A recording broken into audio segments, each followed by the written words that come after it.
Hello everyone. तो दोस्तों gate examinations हो गए कंप्लीट, ऑलमोस्ट सारे पेपर्स हो गए।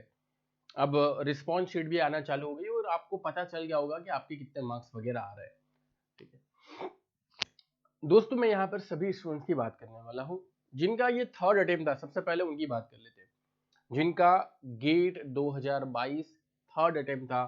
उनका उनके लिए मेरा पर्सनल सजेशन ये रहेगा, कि उनको अब गेम से आउट होना चाहिए, टू बी वेरी ऑनेस्ट। ठीक है, क्या करना चाहिए? तो ऑब्वियस बात है कि थर्ड अटेम्प्ट था, तो या तो अगर आपने फोकस से सही स्टेप्स लेकर काम किया है तो आपका बेस्ट स्कोर आने ही वाला होगा। और जो बेस्ट स्कोर आने वाला होगा उसमें आपको पता ही होगा कि भाई कब आईआईटीज के जो है सिलेक्शंस हो गए, यानी कि एमटेक वगैरह की प्रोसीजर चालू होगी, क्योंकि आप थर्ड अटेम्प्ट वाले हो, आपको सारी प्रोसीजर पता होगी।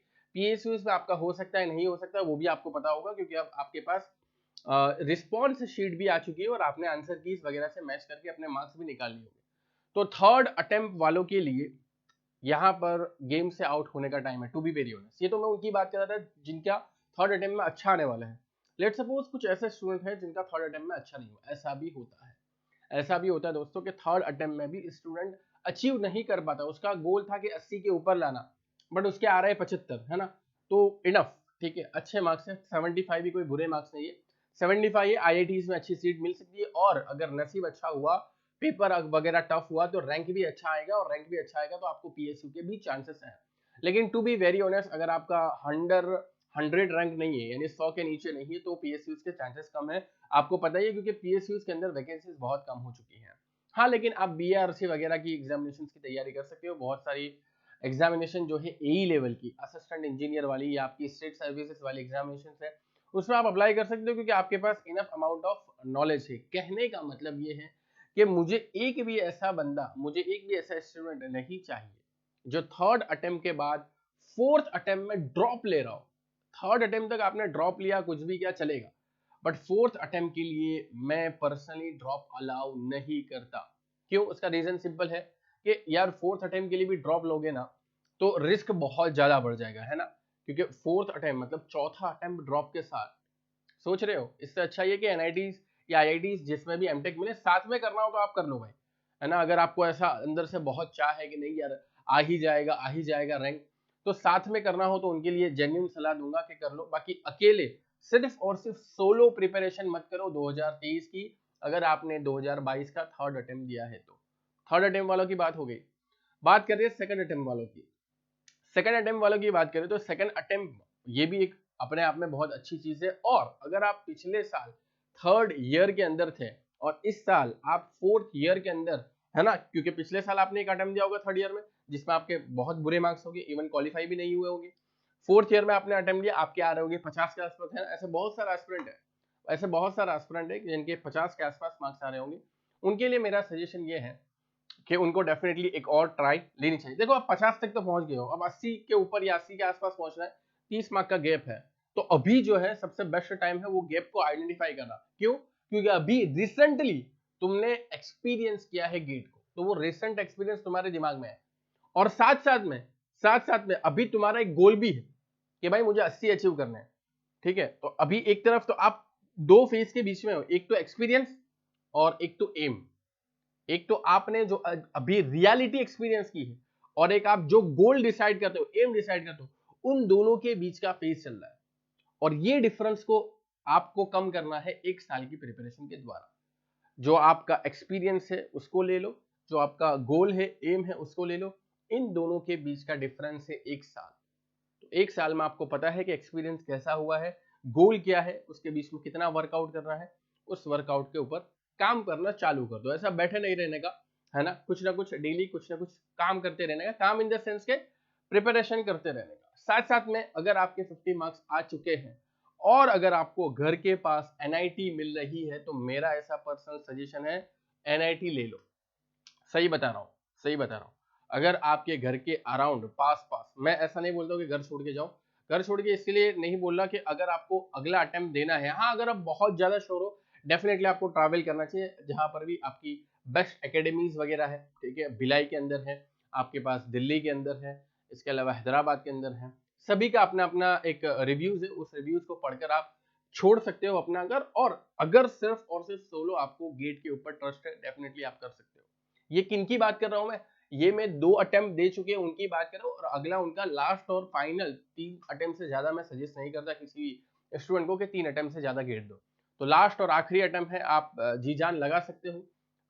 और साथ साथ में मैं हमेशा फैक्टर ऑफ सेफ्टी वाला इंसान हूँ, तो मैंने आपको फैक्टर ऑफ सेफ्टी वाला पॉइंट भी बता दिया कि आसपास अगर एनआईटी या ऐसी कोई इंस्टीट्यूट मिल रही है जहां पर आप अपना एमटेक जारी कर सकते हो और एमटेक के साथ साथ आप अपनी प्रिपरेशन कर सकते हो, देन आपको थर्ड अटेम्प्ट देना चाहिए विद फैक्टर ऑफ सेफ्टी, क्योंकि मुझे पता है ना, क्योंकि फैक्टर ऑफ सेफ्टी लेना बहुत जरूरी है, आप सभी को पता है इंजीनियर्स को, है ना, फैक्टर ऑफ सेफ्टी कितना इंपॉर्टेंट होता है। तो मैं हमेशा फैक्टर ऑफ सेफ्टी के साथ बात करता हूँ। मैं ऐसा नहीं चाहता कि यार थर्ड अटेम्प्ट आप ऐसा सोलो दे दो और थर्ड अटेम्प्ट भी खराब हो जाए। थर्ड अटेम्प्ट भी, हाँ, एक तो होते हैं आर्या पार करने वाले भाई, अगर आपकी आर्या पार करने वाली मेंटालिटी है, देन डू इट, है ना, उसमें तो आपको कोई समझा नहीं सकता, है ना, और वो एक्चुअली अच्छी भी होती है। आर्या पार में एक अच्छी बात ये है कि आपके पास पीछे सेफ्टी नहीं है। अब जब इंसान दो कैटेगरी का होता है, एक तो पीछे सेफ्टी नहीं होती तो वो बेस्ट करता है, और दूसरा इंसान जो होता है पीछे सेफ्टी नहीं होती तो वो वर्स्ट करता है, ऐसे भी इंसान है, दोनों पॉसिबिलिटी है। इसलिए मैं क्या बोलता हूँ, मैं समझ रहा हूँ कि आपके पास पीछे सेफ्टी नहीं, आप वर्स्ट करोगे, ऐसा मैं समझ रहा हूँ, क्योंकि यही ज्यादातर 99% केसेस में होता है। 1% ऐसे लोग होते हैं जिनके पीछे सेफ्टी नहीं होती, वो बेस्ट कर निकलते हैं, ठीक है, उनके पीछे कुछ नहीं होता और वो बेस्ट कर जाते हैं। ऐसा हर एक फील्ड में होता है, लेकिन मैं आपको गाइड कर रहा हूँ तो स्टूडेंट के पॉइंट ऑफ व्यू से भी सोच रहा हूँ कि स्टूडेंट को 3 साल बर्बाद करने के बाद ऐसा ना लगे कि हम कर क्या रहे हैं। इसलिए मैं कुछ फैक्टर ऑफ सेफ्टी कंसिडर कर रहा हूँ। एमटेक के साथ साथ एमटेक कर लोगे, बहुत सारी अपॉर्चुनिटीज है, वहां पर भी प्लेसमेंट होने के चांसेस है, और अदर इंडस्ट्रीज अदर स्कोप के बारे में भी जानकारी हासिल होगी। एनआईटी कोई बुरी इंस्टीट्यूट नहीं है, आईआईटीज में भी अगर मिल जाए तो बहुत अच्छी बात है। सेकंड अटेम्प्ट वालों की बात हो गई, बात करें जिनका फर्स्ट अटेम्प्ट जिन्होंने दिया। फर्स्ट अटेम्प्ट में मैं उनकी बात करने वाला हूँ जो थर्ड ईयर में है, तो भाई उनको ऐसा समझने का कि उन्होंने अटेम्प्ट दिया ही नहीं, है ना, क्योंकि थर्ड ईयर वाले में बहुत सारे लोगों से मिला, 22 मार्क्स आ रहे, 20 मार्क्स आ रहे, 23 मार्क्स आ रहे, 24 मार्क्स आ रहे, ठीक है, तो उनको ऐसा समझना का कि उनका अटेम्प्ट हुआ ही नहीं है भाई, वो उनका नेक्स्ट अटेम्प्ट ही पहला अटेम्प्ट है, क्योंकि उन्होंने थर्ड ईयर में मेहनत ही नहीं की है। मैंने देखा थर्ड ईयर में ऑनलाइन उनकी क्या थी, क्लासेस थी, ठीक है, किसकी बात कर रहा हूँ मैं, कॉलेज की क्लासेस भी ऑनलाइन थी, कॉलेज में भी नहीं गए, कॉलेज में भी कुछ खास पढ़ाई नहीं की, ठीक है, जो भी उन्होंने थोड़ा बहुत नॉलेज था इधर उधर करके यूट्यूब वगैरह से पढ़ के थोड़ा बहुत उन्होंने किया है, और बहुत सारे सब्जेक्ट उन्होंने छोड़ ही दिए, है ना, तो ये अधूरी प्रिपरेशन को मैं अटेम्प्ट गिनता ही नहीं हूँ, ठीक है, तो थर्ड ईयर वालों का अटेम्प्ट नहीं गिनता, उनको फिर फोकस के साथ अगला फोर्थ ईयर वाला अटेम्प्ट देना है, एंड फिर बात की बात बाद में करेंगे। अभी तो यही टारगेट रखो कि फोर्थ ईयर में आपका बेस्ट अटेम्प्ट हो जाए।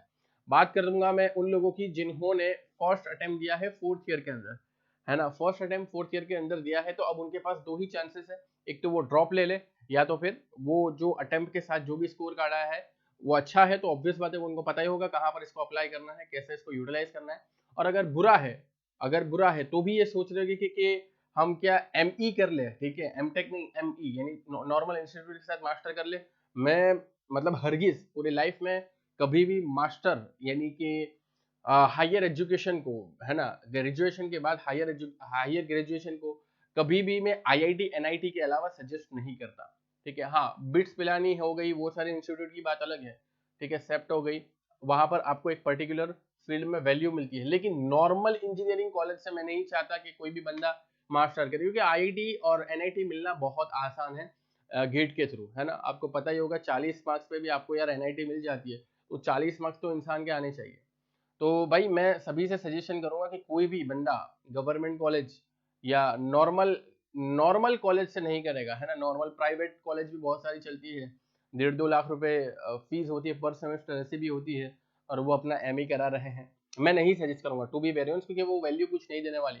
मुझे पता है ऐसे बहुत सारे इंस्टीट्यूट है जहाँ पर प्लेसमेंट भी नहीं होता, ठीक है, तो वहां पर मैं बिल्कुल भी आपका मास्टर सजेस्ट नहीं करूंगा, और खास करके ऐसे स्टूडेंट को जो साथ साथ में गेट की तैयारी करना चाहते हैं उनके लिए भी मैं सजेस्ट नहीं करूंगा। हाँ, अगर आपका सिर्फ और सिर्फ टारगेट ये हो कि भाई अपने को स्टाइपेंड चाहिए, अपना क्वालिफाई हो गया है, एडमिशन ले लेंगे, स्टाइपेंड चाहिए और स्टाइपेंड का इस्तेमाल करके पढ़ाई करेंगे, तो बात अलग है। बाकी अगर आप रियली में एमटेक करना चाहते हो, मास्टर करना चाहते हो, तो आईआईटी एनआईटी से करना चाहिए यार, इससे अच्छा क्या ऑप्शन हो सकते हैं, ठीक है, टेक्निकल फील्ड की बात कर रहा हूँ। इसके अलावा नीटी मुंबई वगैरह तो अपने अपने वैल्यू रखते ही है। हाँ, तो मैं किसकी बात कर रहा था, मैं बात कर रहा था दोस्तों फर्स्ट अटेम्प्ट वाले ऐसे स्टूडेंट जो फोर्थ ईयर में है, तो फोर्थ ईयर में है तो मेरा पर्सनल उनके साथ सजेशन ये रहेगा, सही बता रहा हूँ, जेन्यून सजेशन है कि उनको 1 साल का ड्रॉप ले लेना चाहिए अगर स्कोर अच्छा नहीं आया। 1 साल का ड्रॉप ले लो, ऐसी तैयारी करो कि यार ये आखिरी तैयारी हो, है ना, ये आखिरी तैयारी, ऐसी तैयारी करो। यहाँ पर मैं ड्रॉप सजेस्ट कर रहा हूँ। ये मैं जितने भी सिनारियो बोला ये सारे मेरे अपने एक्सपीरियंस से है। मैंने बहुत सारे स्टूडेंट को गाइड भी किया है, देखा भी उनकी बाद में क्या सिचुएशन है। मैं अभी जो देख रहा हूँ ना, मैं तुम्हारा बाद का देख रहा हूँ, मैं तुम्हारा 1 साल के बाद वाला देख रहा हूँ। जो सजेशन मैं अभी आपको देख रहा हूँ, चाहे आप कोई भी हो, है ना, तो मैं आपके 1 साल के बाद के फ्यूचर को देखकर सजेशन अभी दे रहा हूँ। तो 4th ईयर वालों के लिए, जिनका ये पहला अटेम्प्ट था, उनके लिए मैं एक ड्रॉप ईयर कंसिडर करूंगा। एक ड्रॉप ले लो और बहुत बेहतरीन तैयारी करो। ऐसी बेहतरीन तैयारी करो कि कम से कम आईआईटी तो मिल जाए कोर ब्रांच में, कम से कम कोर ब्रांच में आईआईटी मिल जाए। इसलिए मैं सजेस्ट करूंगा 70 के ऊपर तो टारगेट करना अपने सिविल, मैकेनिकल और ऐसी कॉम्पिटिटिव जो ब्रांचेस है उनकी बात कर रहा हूँ, ठीक है। सो आई थिंक सारे लोगों की बात हो गई। हाँ, ऐसे अगर कुछ स्टूडेंट है जिन्होंने, हाँ ऐसा भी मुझे कॉल आया था अभी कल की बात करूँ, एक बंदा 2019 का पास आउट है ना, ऐसे जितने भी हो कमेंट में भेज देना, मैं आई विल रिप्लाई, मैं ट्राई करूंगा, या ऐसा कोई डिस्क्रिप्टिव होगा तो मैं वीडियो बना दूंगा। 2019 का एक बंदा था, 3 साल और उसने जॉब किया, उसको आइडिया आ गया कि जॉब से कुछ नहीं होने वाला। 2022 का अटेम्प्ट दिया, इतना अच्छा नहीं हुआ, अबाउट टू क्वालिफाई था, है ना, अबाउट टू क्वालिफाई था, अब उसको बेस्ट करना है।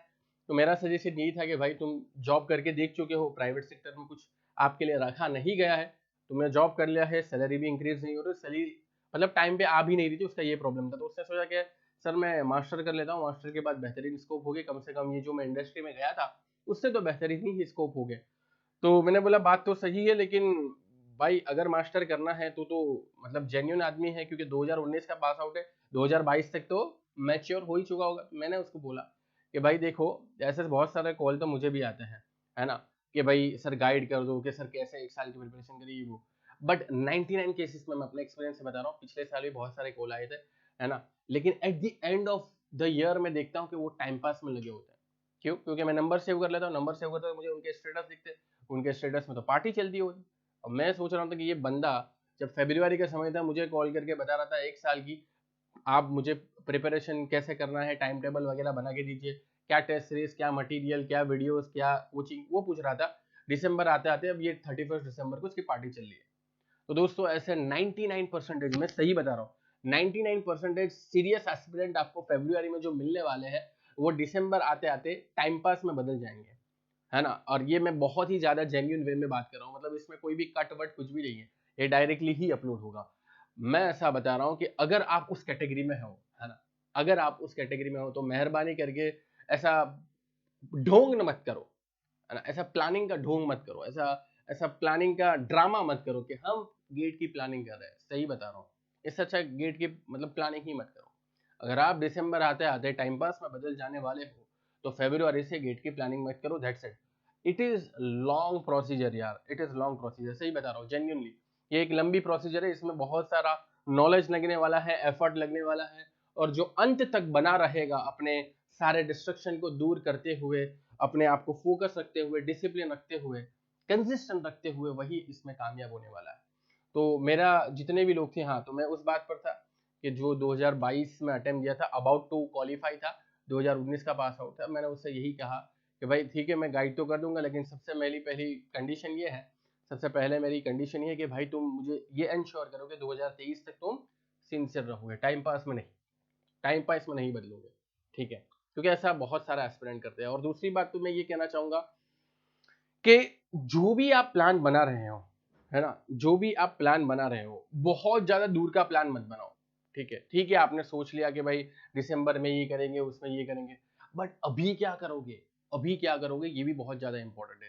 फरवरी का महीना दोस्तों पास हो ही रहा है, तो फरवरी के महीने के अंदर भी आपके कुछ टारगेट्स होने चाहिए, ठीक है, कि भाई फरवरी के महीने में मुझे ये सब्जेक्ट खत्म कर देना है। अगर आपने कोचिंग ली है तो आपके पास शेड्यूल आ ही गया होगा, अगर कोचिंग नहीं ली है तो कहाँ से पढ़ना है वो आपको पता ही होगा, ठीक है।